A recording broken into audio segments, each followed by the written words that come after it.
Alright, so we're going to take a look at this Klearlook magnetic AirTag case right here. So this is the box it comes in. Also comes with a little instruction manual with all the stuff detailed, but this is what you get. You get the two halves right here, and this does have a pre-installed silicone gasket because, again, it is waterproof.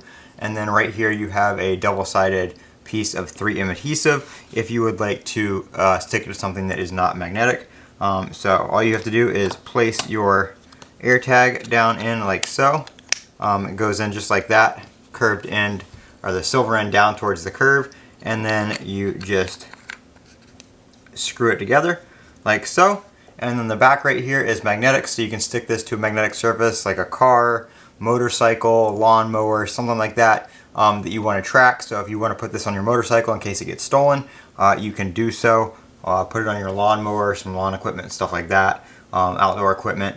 Very, very nice. Again, a little small case here that is waterproof, so you can put this out in the elements and it will protect your AirTag and protect your property. So there you go. That is the Klearlook AirTag case right there.